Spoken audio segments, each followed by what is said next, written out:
Hello my dear students, कैसे हो आप लोग? होप सब मस्त होंगे। ठीक है। सो कल से जो कॉन्सेप्चुअल प्रॉब्लम सीरीज, जो नया लेक्चर सीरीज मैंने स्टार्ट किया है, आज उसका दूसरा लेक्चर है। ठीक है। और हम लोग डिस्कस कर रहे हैं 11th का पहला chapter, that is units and dimension का, यूनिट्स एंड मेजरमेंट का, उसका कॉन्सेप्चुअल प्रॉब्लम्स के ऊपर हम लोग डिस्कशन कर रहे हैं। ठीक है। तो इसमें मैं प्रीवियस ईयर आईआईटी या नीट का जो एग्जाम में जो क्वेश्चंस पूछा गया है उसको भी इंक्लूड कर रहा हूं। ठीक है। तो चलिए शुरू करते हैं आज का लेक्चर और देखते हैं कि ये वाला क्वेश्चन क्या बोलता है। ठीक है। तो आज का पहला क्वेश्चन दैट इज बोलता है the density of a solid ball is to be determined. ठीक है। इन एन एक्सपेरिमेंट, एक एक्सपेरिमेंट में एक डेंसिटी ऑफ सॉलिड बॉल हमको निकालना है। The diameter of the ball is measured with a screw gauge. ठीक है ना, स्क्रू गेज, स्क्रू गॉज जो भी बोल सकते हो। स्क्रू गेज एक इंस्ट्रूमेंट है जिसमें हम क्या, जो डायमीटर है या लेंथ है, ठीक है, ये सब हम थिकनेस है, इसको हम नापते हैं। whose pitch is 0.5 मिलीमीटर, उसका पिच कितना है, 0.5 मिलीमीटर है। And there are 50 divisions in the circular scale, circular scale में है 50 डिविजन्स है। The reading in the main scale is 2.5 mm। जब डायमीटर का बॉल जब नापना हो तो मेन स्केल का जो रीडिंग आया वो 2.5 mm आया। And that of circular scale is 20 division, circular scale का 20 डिविजन आया। If the measured mass of the ball has a relative error of 2%, तो रिलेटिव एरर अगर 2% है measurement of mass, the relative percentage error in the density is. ठीक है ना, बहुत बढ़िया सवाल है। तो इसमें देखो क्या क्या कॉन्सेप्ट आ रहा है। पहले तो मेजरमेंट इन स्क्रू गेज, ठीक है ना, स्क्रू गेज का थोड़ा बहुत हमको कैसे मेजरमेंट करते हैं उसके बारे में जानना पड़ेगा। उसके बाद फिर एरर एनालिसिस, एरर का, रिलेटिव एरर, परसेंटेज एरर का भी थोड़ा बहुत नॉलेज होना चाहिए। तो इसको सॉल्व करने से पहले मैं कुछ चीजें बता देता हूं कि स्क्रू गेज कैसे थोड़ा सा काम करता है, थोड़ा सा बता देता हूं फटाफट। ठीक है ना। तो स्क्रू गेज कुछ दिखता है ऐसा है।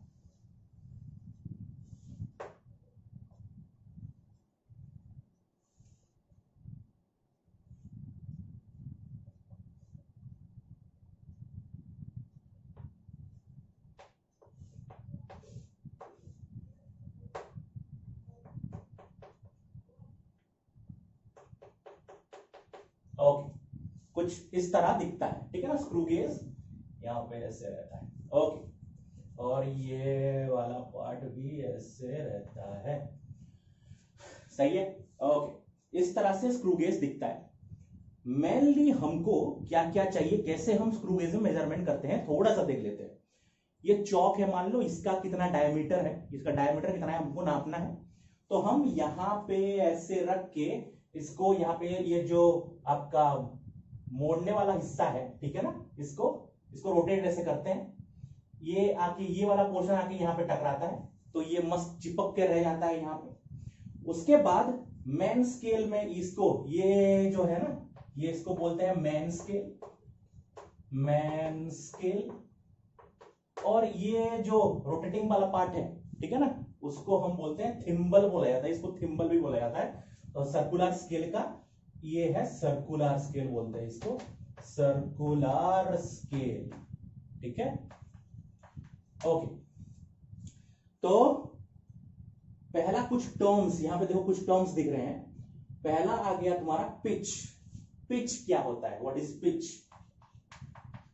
पिच जब हेलिकल फॉर्म में रहता है ना, कुछ चीजें ऐसे हेलिकल स्प्रिंग की तरह, स्प्रिंग की तरह कुछ अगर हेलिकल चीजें रहता है तो पिच ऑफ हेलिक्स मतलब ये वाला पार्ट से एक ये वाला पार्ट है, एक रोटेशन के बाद, एक रोटेशन के बाद ये वाला डिस्टेंस जो होता है उसको बोलते हैं पिच। तो ये जो सर्कुलर स्केल होता है ना, वो स्क्रू के साथ लगा हुआ रहता है अंदर स्क्रू। तो एक बार सर्कुलर स्केल को एक रोटेशन दोगे तो उसका एक जो स्क्रू देखे हो ना, उसमें ऐसे ऐसे ऐसे ऐसे करके रहता है। ठीक है। तो एक बार आप मोड़ते हो तो एक बार क्या, वो जो एक रोटेशन हो जाता है। तो जो डिस्टेंस आता है आपका मेन स्केल में, ठीक है, वो होता है एक डिवीजन के बराबर। मेन स्केल का एक डिवीजन के बराबर होता है और उसको बोलते हैं पिच। मतलब the smallest division in main scale is called pitch. और एक बार सर्कुलर स्केल को एक बार रोटेट करने के बाद एक पिच मिलता है, दैट इज एक मेन स्केल का एक स्मॉलेस्ट डिवीजन होता है। ठीक है, तो पिच इज क्या है कि smallest division in main scale, that is your pitch. Okay, उसके बाद सर्कुलर स्केल में है 50 डिवीजन। देखो पिच है 0.5 mm दिया है और सर्कुलर स्केल में 50 डिवीजन। तो ये जो सर्कुलर स्केल होता है ना ऐसे गोल सा, तो उसमें 1 2 3 4 5 6 ऐसे करके 50 डिवीजन है। ओके, तो यहां पे पहला कैलकुलेशन करना होता है लिस्ट काउंट। क्या? List count. List count. List count क्या है? सबसे छोटा वैल्यू हम इसमें कितना मेजरमेंट कर पाते हैं, सबसे छोटा वैल्यू कितना मेजर कर पाएंगे, वो होता है लिस्ट काउंट। आपको कोई अगर स्लाइड क्लिपर दे दिया और पूछा कि सबसे छोटा वैल्यू इसमें कितना मेजर कर सकते हो, उसको बोलते हैं लिस्ट काउंट। और लिस्ट काउंट का फॉर्मूला होता है pitch by circular scale divisions, या the smallest division in the main scale, उसका मेजरमेंट कितना, by number of divisions in circular scale. तो लिस्ट काउंट LC बराबर होता है pitch by circular scale division. CSD क्या है? Circular scale division. इसको लिख सकते हैं circular scale division. Okay, so अपना लिस्ट काउंट पहले निकाल देते हैं। तो पिच दिया है 0.5 mm, पिच दिया है 0.5 mm by circular scale division दिया है 50। तो कितना आ जाएगा, दैट इज ये हो गया 5 × 10⁻⁻1 बाय 50 mm, दैट इज इसको कितना होगा, 5 से ये कट गया 10, मतलब 1 बाय 10⁻⁻1, और ये यहां से बचा 10, मतलब 100, दैट इज 0.01 mm मिलीमीटर। तो सबसे छोटा वैल्यू स्लाइड क्लिपर में, इसमें जो केस रीजन दे रखा है उसमें हम सबसे छोटा जो मेजरमेंट कर सकते हैं लेंथ का या थिकनेस का, वो हो गया 0.1 mm। तो ये यहां से इतना डाटा तक हमने सॉल्व कर लिया। नेक्स्ट क्या बोला है, the reading in the main scale is 2.5 mm। तो reading in the main scale reading is equal to दे रखा है 2.5 mm, and that of circular scale is 20 division. Circular scale में सर्कुलर स्केल डिवीजन है दिया है, मतलब कितना circular scale reading, circular scale reading आ गया आपका 20 डिविजन्स। ओके, तो आपका डायमीटर ऑफ दैट बॉल कितना होगा, देखो रीडिंग इन आपका क्या ये है स्क्रू गॉज या screw gauge, reading in screw gauge, reading कैसे करते हो, अगर आपको मेन स्केल रीडिंग और सर्कुलर स्केल रीडिंग 20 डिविजन्स दे रखा है, तो रीडिंग इज इक्वल टू होता है main scale reading plus least count into circular scale division कितना आया उतना, that is main scale reading 2.5 जो भी दिया है प्लस लिस्ट काउंट अपना जितना भी आया है इनटू सर्कुलर स्केल में कितना डिवीजन तक आया, वो होता है actual reading in A screw gauge. तो कितना आ गया यहां से, दैट इज इक्वल टू कितना आएगा, मेन स्केल रीडिंग है 2.5 mm, 2.5 mm plus least count आ गया 0.01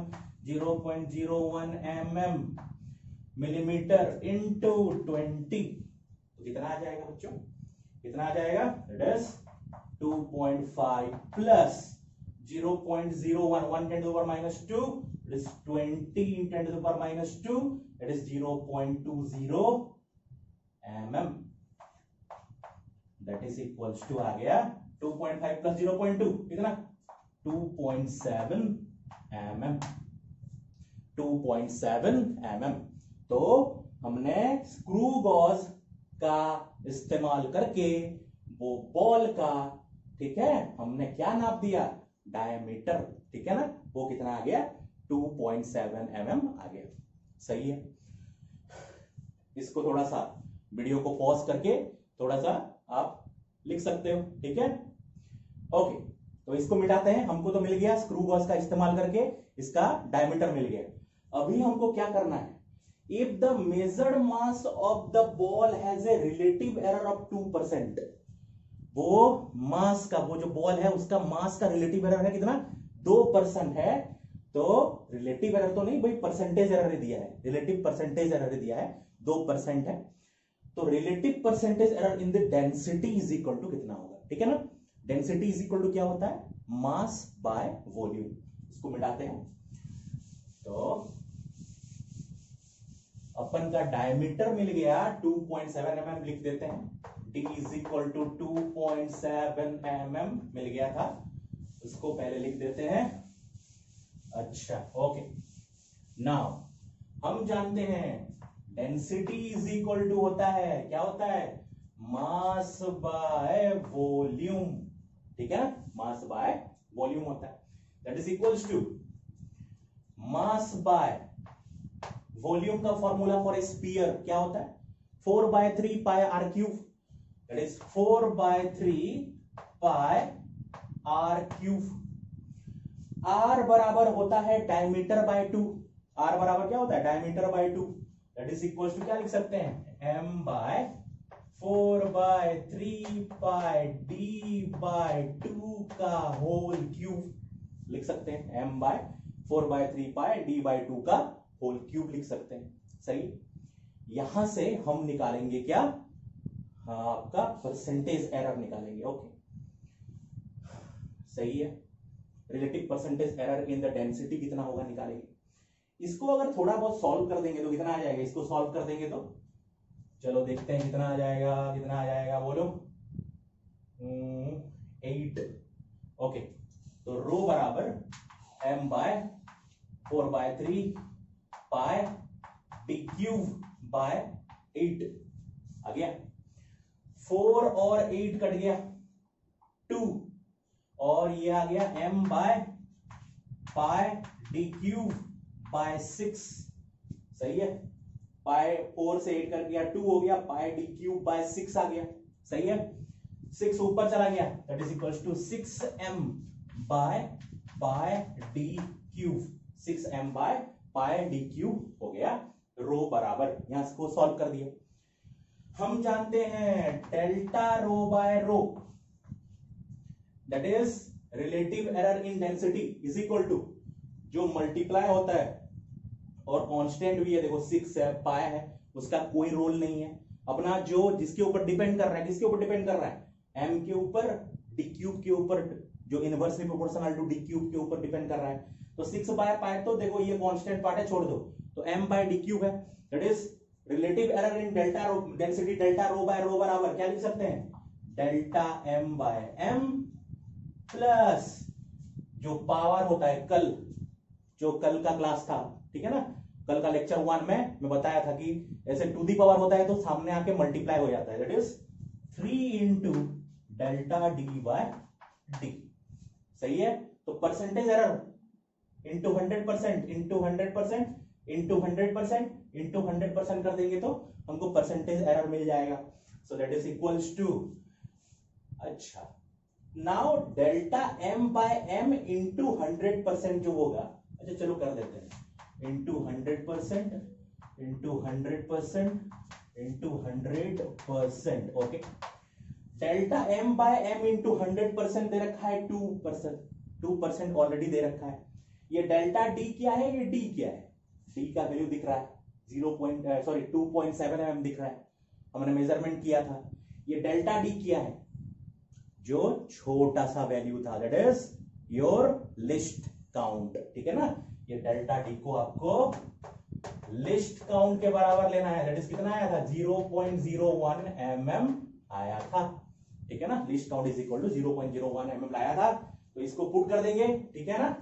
तो कितना आ जाएगा, that is delta rho by rho, percentage error in rho, percentage error in density rho, percentage error in density rho बराबर delta m by m into 100% की जगह में 2% plus 3 into delta d by d into 100% के बराबर कितना लिख देंगे, that is 0.01 bye 2.7%। ठीक है, दैट इज इक्वल्स टू कितना आ जाएगा, दैट इज इक्वल्स टू आ जाएगा, हाँ इसको देखो 2.7 है, 3 से डिवाइड करोगे तो 1 आपका आ जाएगा 0.01 है ना, सो 2.7 से ये करोगे तो आपका इंटू 100 है ना, इधर इंटू 100% है, भूल जा रहे थे। अच्छा ओके, तो 3 इंटू ये 0.03 बाय 2.7 अगर करोगे इंटू 100 करोगे तो ये करीब करीब आ जाएगा 1.1%, इट इज 2% प्लस 1.1% आ जाएगा, कैलकुलेशन करना। ठीक है, तो 2 plus 1.1 that is 3.1%, that is equal to आ गया 3.1%, 3.1%। सही है, ऊपर लिख देता हूं, आ गया 3.1%। यहां तक समझ में आ गया ना कैसे हो रहा है, दैट इज योर आंसर में कौन सा होगा, option 3 is the right answer. ठीक है, तो ये क्वेश्चन को फिर से फ्रेम बाय फ्रेम जो भी बताया उसको रिवाइज एक बाय एक स्टेप जाना और इसको पॉज करके आप नोट डाउन कर लो, फिर चलते हैं नेक्स्ट क्वेश्चन की तरफ। नोट डाउन कर लो, ठीक है ना, ओके नोट डाउन कर लिया, ओके चलिए चलते हैं नेक्स्ट क्वेश्चन की तरफ। ठीक है ना, तो नेक्स्ट क्वेश्चन बोलता है A vernier calipers has 1 millimeter mark on the main scale and it has 20 equal divisions on the vernier scale which match with 16 main scale divisions. Okay, for the vernier calipers the least count is। ठीक है, तो इसको कैसे solve करेंगे, देखो ये नया वाला डिवाइस आ गया अपना, स्क्रू गेज था, पहला स्क्रू गेज था और सेकंड आ गया तुम्हारा वर्नियर कैलिपर। इसको कैसे करते हैं देखो ध्यान से, वर्नियर कैलिपर कुछ ऐसे दिखता है, मैन स्केल और ऐसे मैन स्केल और यहां पे एक ऐसे,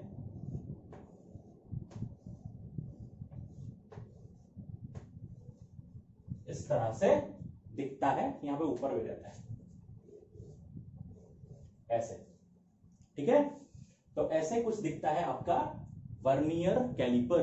ठीक है ना, या स्लाइड कैलिपर, उसका ये मैन स्केल डिविजन रहता है ऐसे, मैन स्केल डिविजन, और यहां पे रहता है वर्नियर स्केल डिविजन ऐसे, वर्नियर स्केल, ये वाला हो गया मैन स्केल और ये वाला हो गया वर्नियर स्केल। ठीक है ना, तो इसमें हमको देखना है अभी कि कैसे हम मेजरमेंट करते हैं। मान लो कि किसी का लेंथ नापना हो, इसको इसका लेंथ नापना हो, तो यहां पे फिट कर देते हैं, इसको ऐसे स्लाइड करके ऐसे कर देते हैं, यहाँ पे ये वाला पार्ट यहाँ पे आ गया। उसके बाद मैन स्केल रीडिंग देखते हैं, वर्नियर स्केल का ये इधर आएगा ना, तो हम मैच करते हैं कि मैन स्केल का कितना डिवीजन, कौन सा डिवीजन वर्नियर स्केल का डिवीजन के साथ मैच कर रहा है। हम देखते हैं कि वर्नियर स्केल का कौन सा डिवीजन मैन स्केल का डिवीजन के साथ मैच कर रहा है, और उसके बाद हम क्या मेजरमेंट करते हैं। ठीक है ना, तो यहां पे 1 मैन स्केल डिवीजन दे रखा है 1 mm मार्क, मतलब वो 1 आपका दे रखा है 1 मैन स्केल डिवीजन का वैल्यू, तो 1 मैन स्केल डिवीजन का वैल्यू दे रखा है 1 mm। ओके सही है, उसके बाद दे रखा है आपको कि मैच करने वाला पार्ट, मैच करने वाला पार्ट क्या दिया है, इट इज 20 इक्वल डिविजन्स और vernier scale which match with 16 main scale of divisions of main scale। ठीक है ना, मतलब यहां पे बोला है कि वर्नियर का आपका 20 equal division 16 man scale division के साथ मैच कर रहा है। तो चलो मान लेते हैं m मैन स्केल डिवीजन बराबर n वर्नियर स्केल डिवीजन। हमने मान लिया कि चलो कि m मैन स्केल डिवीजन बराबर है n वर्नियर स्केल डिवीजन। सही है, या उल्टा मान लो, इट इज सही है, सही है, 1 main scale division is equal to n vernier scale division. तो n vernier scale division is equal to s main scale division है, उसको उल्टा लिख दिया बस। तो 1 vernier scale division is equal to कितना होगा, m by n main scale division. 1 vernier scale division is equal to कितना आ गया, m by n main scale division. और यहां पे least count is equal to होता है, least count is equal to होता है 1 MSD minus 1 VSD, 1 MSD minus 1 VSD, that is equals to होता है least count, main scale division minus vernier scale division. और हमको मैन स्केल डिवीजन यहां पे कितना है, 16 मैन स्केल डिवीजन दे रखा है और 20 वर्नियर स्केल डिवीजन दे रखा है। तो m का वैल्यू हो गया 16 और n का वैल्यू हो गया 20। तो पुट कर देते हैं। तो यहां पे देखो, यहां पे अगर पुट करेंगे 1 MSD या MSD रहा, मैन स्केल डिवीजन रहा, माइनस VSD के बदले क्या पुट कर सकते हैं, m by n MSD, m by n MSD। तो MSD मैन स्केल डिवीजन को कॉमन लेने से क्या आ गया, 1 माइनस m बाय n। ये वाला फॉर्मूला को थोड़ा सा याद रखना कि least count in vernier caliper बराबर होता है 1 मैन स्केल डिवीजन, ये 1 ही है ना, 1 ही है, 1 main scale division into 1 minus total man scale division which is coincide with how many vernier scale division, ये होता है। ठीक है, सो इसको अगर पुट करेंगे तो कितना आएगा, 1 मैन स्केल डिवीजन कितना दे रखा है, 1 mm दे रखा है, चलो सही है, यहां से 1 mm दे रखा है 1 main scale division, 1 minus m का वैल्यू कितना, m का वैल्यू कितना, m का वैल्यू 16 मैन स्केल डिवीजन। देखो तो मैन स्केल डिवीजन हो गया 16 बाय वर्नियर स्केल डिवीजन कितना, n हो गया, वर्नियर स्केल डिवीजन हो गया 20। सही है, इसको कैलकुलेट करते हैं, दैट इज 1 mm इंटू, इसको करेंगे तो LCM आ गया 20, ये 20 माइनस 16 4, तो 4 by 20 1 by 5, that is 1 millimetre into 1 by 5। 1 by 5 part कितना होगा, 1 का 0.2, so 0.2 mm। This is the least count of the vernier caliper. हो गया, आया समझ में? ठीक है, इसको पॉज करके आप नोट डाउन कर लो, फिर चलते हैं नेक्स्ट क्वेश्चन। नोट डाउन कर लिया बच्चों? ठीक है, ओके, नेक्स्ट चलते हैं नेक्स्ट क्वेश्चन की तरफ। तो नेक्स्ट क्वेश्चन क्या बोल रहा है, अच्छा जो भी क्वेश्चंस कराया जा रहा है वो प्रीवियस ईयर आईआईटी या मेडिकल एग्जाम के हैं। पहला वाला शायद आईआईटी में पूछा गया था 2011 में, सेकंड वाला 2010 में, और ये मेडिकल का है 2011 में। ठीक है ना, ओके। सो अगर क्वेश्चन बोला है if force F, velocity V and time T are taken as fundamental units, then the dimensions of mass are, mass का डायमेंशन कितना होगा अगर हम फोर्स को, वेलोसिटी और टाइम को फंडामेंटल मान लें। फंडामेंटल तो होता नहीं है, ये मान ले तो क्या होगा, ठीक है ना। फंडामेंटल कौन कौन होता है, mass, length, time, temperature, electric current, mass, amount of substance and luminous intensity, these are the 7 fundamental quantities होता है। लेकिन क्वेश्चन बोला है क्या, अगर फोर्स को, वेलोसिटी को, टाइम को अगर फंडामेंटल यूनिट्स मान लिया जाए तो मास का डायमेंशन क्या होगा, ठीक है ना। देखते हैं, इसमें हम application of dimensional analysis, third application to create formula, उसमें हम करेंगे। मान लेते हैं कि mass is proportional to mass, force के ऊपर डिपेंड करता है ऑब्वियसली। अगर ये फंडामेंटल है और मास अभी हो गया डिराइव्ड, हम मान लिए, ये होता नहीं है एक्चुअली में, मास फंडामेंटल होता है, लेकिन इस क्वेश्चन में बोला है कि मास को डिराइव्ड मान लो और फोर्स, वेलोसिटी और टाइम को फंडामेंटल मान लो। तो मान लेते हैं कि मास डिपेंड करता है फोर्स के ऊपर, वेलोसिटी के ऊपर, टाइम के ऊपर। तो हमारा क्या रहेगा पहला item, that is mass is directly proportional to force to the power a, velocity to the power b, time to the power c. ये होता है पहला step application of dimensional analysis का, तीसरा वाला to deduce a formula, to create a formula. ऐसे करते हैं तो m should be directly proportional to या इक्वल टू सम कांस्टेंट के, क्या हो जाएगा, that is f to the power a, v to the power b, t to the power c। Second step क्या रहता है, write down the dimensional formula of both the sides. तो both the sides का dimensional formula लिख देंगे तो क्या है, इधर आएगा m to the power 1, constant का कुछ भी नहीं रहता। फोर्स का डायमेंशनल फॉर्मूला है m1 L1 t minus 2 to the power a, velocity का L1 t minus 1 to the power b, और टाइम का t to the power c। सही है, टाइम तो कैपिटल T लिए है, ओके सही है। नेक्स्ट इक्वल कर दो, that is equal to m1 is equal to, इधर देखो m to the power a है, बाकी कोई कहीं पे m नहीं है तो m to the power a ही आया। l to the power a, l to the power b, तो l to the power a plus b आ गया। t to the power minus 2a, t to the power minus b, t to the power c, that is t to the power minus 2a minus b plus c। सही है। Comparing both sides, principle of homogeneity क्या बोलता है, दोनों side का dimensional formula same होना चाहिए। मास देखो इधर m टू द पावर 1 है, या इधर m to the power a है, तो a बराबर आ गया 1। सही है। इधर l to the power a plus b है, इधर l टू द पावर कुछ भी नहीं है, मतलब डायमेंशन 0 है, that is a plus b बराबर 0। सही है। a का वैल्यू 1 पुट कर दोगे, 1 प्लस b बराबर 0।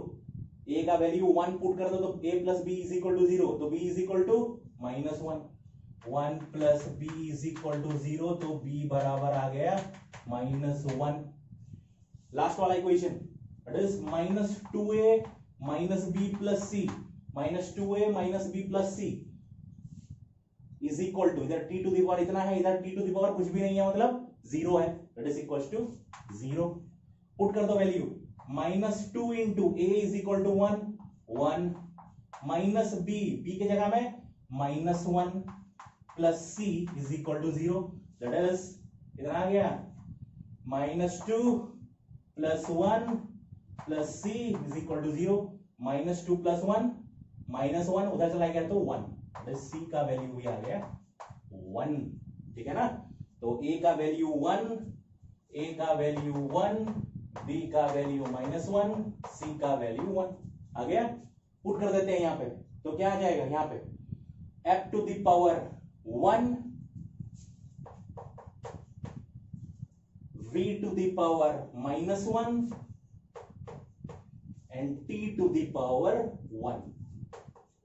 कौन सा ऑप्शन है, f to the power 1 v to the power minus 1 t to the power 1, this one. सही है, तो ऑप्शन 4 इज करेक्ट। ठीक है। तो आज ये जो क्वेश्चंस मैंने कराया, इसको आराम से वीडियो पॉज करके नोट डाउन कर लेना। जो भी क्वेश्चंस कराया उसके ऊपर गो थ्रू करो, ठीक है ना, लाइन बाय लाइन जाओ।